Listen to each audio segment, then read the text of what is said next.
Yun! So, what's up mga ka-Tibs? This is Billy J. Tibs and welcome to my channel.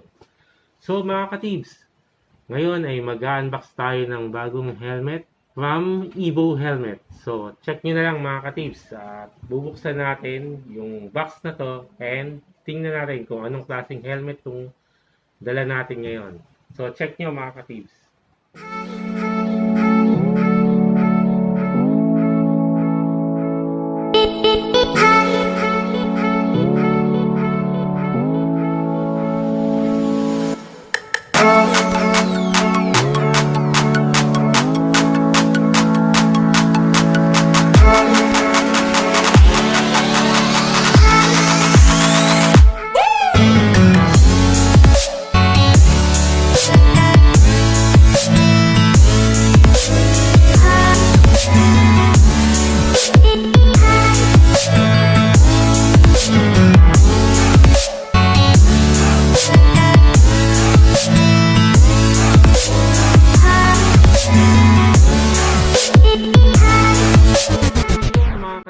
Bago tayo mag-unbox ay magpapasalamat muna tayo and shoutout muna tayo sa mga ka-Tibs natin dyan.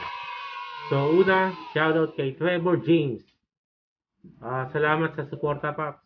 Kay Ellyboy TV, kay Motobam. Shoutout dun sa anak ko. Ayan, nangungulit. Subscribe kayo sa channel ng anak ko kay Jewel's World. So, shoutout din kay Labs Mods. Salamat sa pag-subscribe, Paps. Isa-isahin ko yung mga motovlogger din na nagpapa-shoutout sa atin. Si Coro TV, Nermoto, Amo Motovlog. So, salamat din sa suporta mo.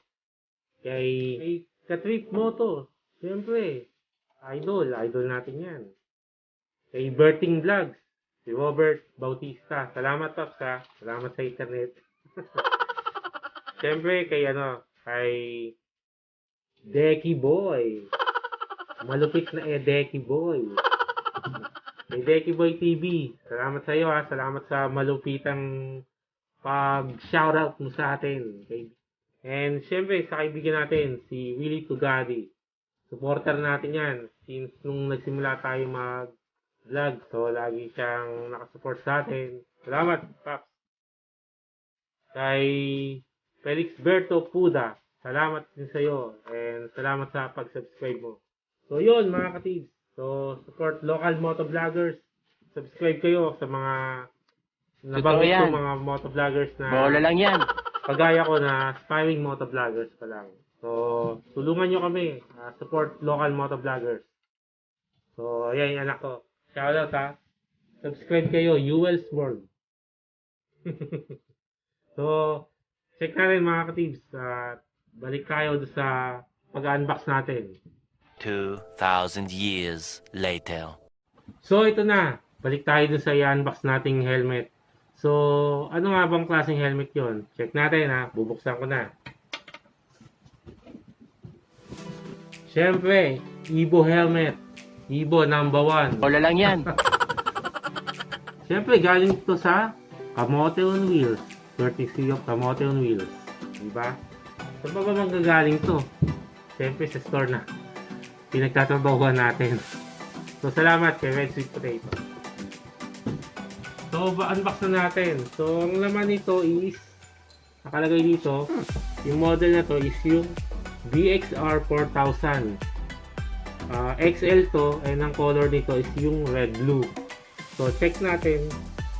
And yung box niya, so dun muna tayo sa box. Same lang siya ng mga box ng GSX 3000, yung XR03, and yung mga RX5 natin, RX7. So same lang, yung color, yung design, and yung packaging niya, same lang. So check na natin yung laman.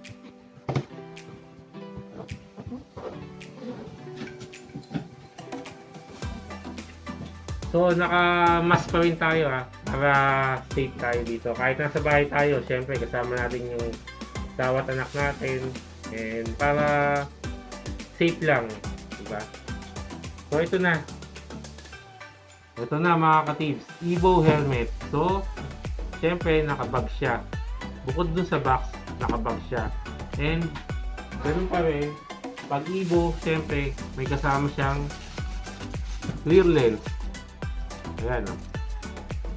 May kasamang clear lens. Package ni Evo lagi yan eh.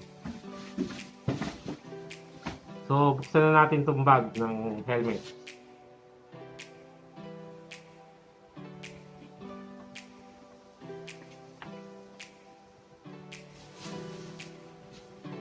Then. So, ayan. Evo Stripe. So, ito na mga ka-tips. Evo Stripe. So, yun mga ka-tips. Last June or first week ng June yata yun or last week ng May. Lumabas yung brand na to. Yung VXR 4000 na monocolors. So, andun yung matte black, mga titanium na kulay, yung mga gloss black, pearl white. So, 4 na kulay yun yung lumabas nun. And ni-review yun syempre ni Red Sweet Potato. So, ngayon, ito, unbox natin itong lumabas na bagong helmet. Last week lang to lumabas. So, 4 na kulay to. Meron tayong kulay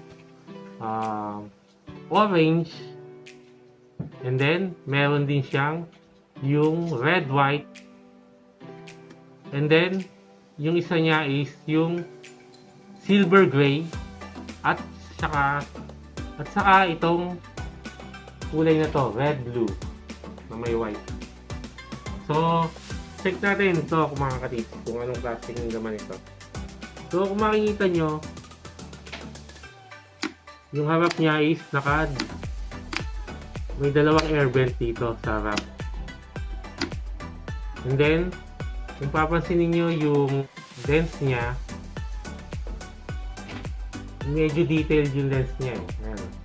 May korte dito. So, hindi kagaya ng mga ibang lens na diretso lang to. Ito may korte.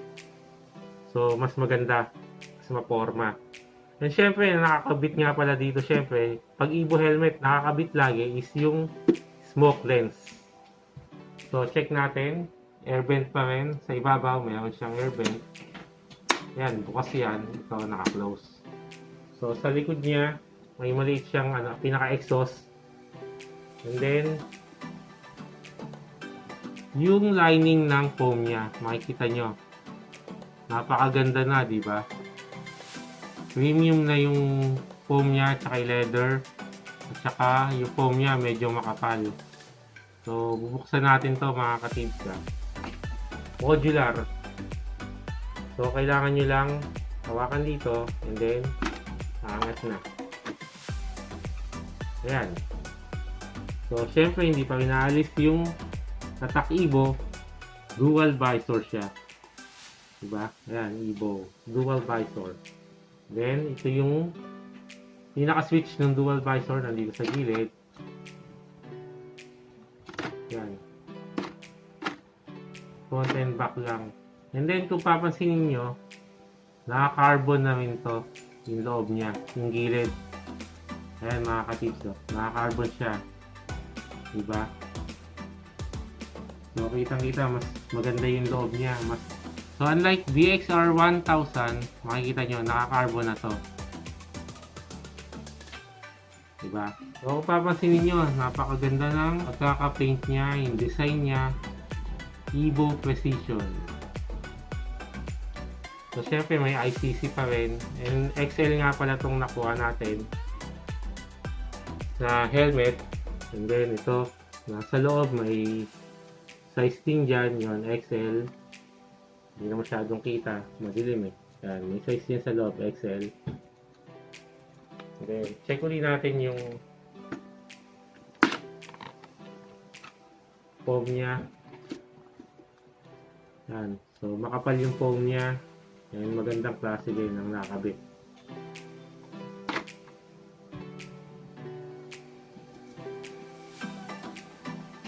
So, yung likod niya din pala niya is ito na. Mas maganda na yung pinaka lining nung ano niya. Yung pinaka plastic na to. Maganda na rin siya and formado na rin. So, ayan mga katips. GXR 4000 na graphics. Evo Stripe. Ito yung model niya. So, check nyo na lang sa market. 4 na kulay nga ito. Gaya ng sinabi ko kanina. So, yung lens niya, kung bubuksan nyo pala is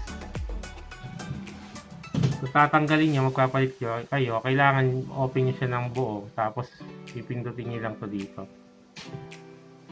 So, kakalas na yan. Ayoko na tanggalin kasi mahirap pagkabit eh. Kasi madilim siya. Kaya mahirap ikabit. Hindi natin makita yung loob. So, check nyo na lang yung mga ibang review. Meron naman mga review nito tungkol dun sa pagkabit nitong lens na to. Isa pa nga pala mga ka-tips, pag binuksan nyo nga pala to, pag angat nyo, naglalak na siya. Unlike sa mga ibang